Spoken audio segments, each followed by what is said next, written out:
Okay, so now that we have an idea of what makes up a butterfly guard, we have to be able to get there because otherwise it's kind of useless. So, first thing I was mentioning, you have your butterfly guard, but you want to stay seated. If you end up flat on your back, this is going to wear you down a bit. This is tiring. Ozzy's going to be able to start working his defenses, which should be pinning my feet together and trying to get him on the floor. So this is a bit of a problem. I want to get my hands underneath his elbow or his shoulders. If I can't get all of my hand, that's fine. I'll just use the first knuckle of my thumb, or maybe that's the second knuckle of the thumb, to get underneath. I'm going to pull with my knees and my hands to lift his weight forward. I'm going to kick away to sit him up. Okay?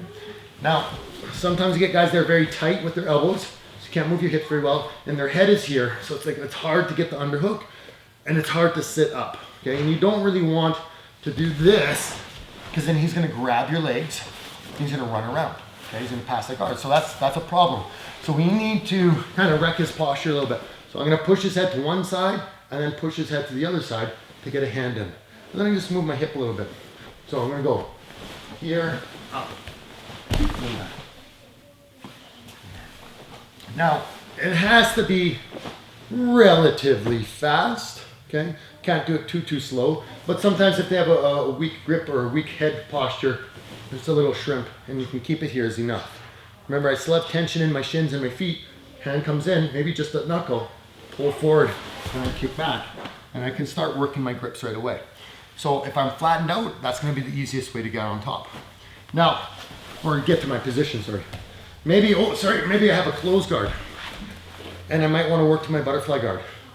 I wanna try and get my feet inside Ozzy's, so I have my grapevines, straighten his legs out, and then I have to quickly get my hooks in.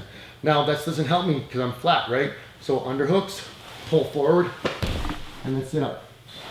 So again, close guard, give it a little pull, get your feet inside, straighten out his legs, whoop, flick them up, and kick away. One more time.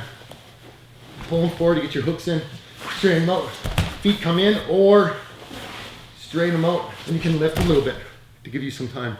I already got my underhooks, which is nice. Pull forward, and out. Otherwise, just like before. If Ozzy has a half guard or a half mount, okay, I want to try and get my frame in, shrimp to get my knee in. My foot right here is already in that butterfly position. So it's easy just to push it in, push with my shin to get my other leg in, and now same thing. Underhooks and kick away. Off the other side. Okay, create my frame, shrimp, knee in. Well, it's easy. I can get my other leg in, create my frame, up, whoop, and kick away. If Ozzy has side mount, same deal. I need to have my postures beforehand so I can get my frames. Bridge, shrimp, leg comes in, push, get my foot in, drop my other foot in, same as before, lift and kick away. So nothing's really changing too much. You'll see that idea of pulling forward and kicking away to sit up is pretty important. And then from mount, hands on the hips, bridge, shrimp, here, whoop, already in. So when he has that mount position, I don't want to bridge straight up. I need to bridge at an angle, get my both knees in, my feet are in that guard. He's probably going to come back into me, which is great. Loads his hips high, and then kicks them away. Sometimes you've seen the drill in class, I hope you have, where you do this little kick away, scoot in, kick away, scoot in. That's what we're practicing, this idea from going from flat on my back to a seated upright position. So you'll see a lot of those ways of getting into that butterfly guard. Sometimes your feet drop in, but most likely you're escaping from another position and you're gonna be flat on your back. So you have to pull forward and then kick back to create that seated posture, okay? So now you might want to leave the butterfly guard position. Maybe it's not working out for you because your partner's got a good base or they understand what it is that you're doing and it's stifling your game. So that happens. You'll see a lot for white belts, they start shrimping from mount, they get a hook in and they get caught with a guard with one hook in, and then they'll try to shrimp to get that guard back or get their closed guard. So essentially they're freeing their foot because they don't see the value of this. And then they'll try to work to get their hooks back in sometimes. So we'll say for argument's sake that you want to get out of butterfly guard, or maybe you want to use it as a transition to another kind of a guard. So if you're here and you're having a hard time, maybe he's really good at smothering you. You want to try and, again, pull your knees forward. That brings his hips higher. Pop them up and then just wiggle to go for your closed guard. It's going to be a little quick little shimmy. Just got to make sure you get your legs on the outside of his legs. So don't pop them up and then go right straight back to the same position. To pop them up and get your legs around. Okay.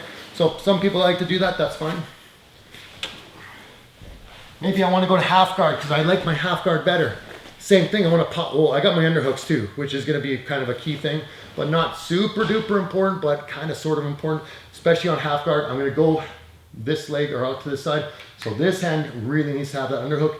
And when I pop him forward, I'm going underneath his leg. So this would be like a deep, deep half guard. We're almost going to his back, right? So if I don't have that underhook, he's going to squash me a bit. Off the other side, same thing, nice underhooks are going to help. And you know, Ozzy's not going to want this, but he doesn't want to give up keeping me flat, so he might be content with this. Otherwise, you know, I'm working to this position and work into my half guard. If I'm going to go to that half guard, it's best to go as deep as you can. Get your head underneath his hips. One of the challenges you see people have is I go for the half guard and then we get this. Wow, it's not great. His head's underneath my head. He's going to start to pass. Even with the underhook, this is going to make it difficult for me. If I can get underneath him, that's going to make a big difference. Some people like going to X guard, which is probably my favorite transition. So I'll just turn a little bit here for this one. From here, I'll kick one leg straight, rock down, up, and then turn to my X guard position. This is definitely my most common entrance to X guard. We'll do it off this side too, so you can see the other side, because of course I only do one side because it works so well. When I'm here, I'll go hand to the floor. I have my underhook. I kick this leg straight. I want my knee behind his leg to try and lift it a little bit. Now, I hide my head. I dive my head under to load him up, and then I kick him away to get this foot inside. This hand's gonna grab his knee, and this leg is by my head, and now this foot is behind his knee. So then I can work my X guard if that's something you like to do as your X guard. One more time. We'll go facing this way.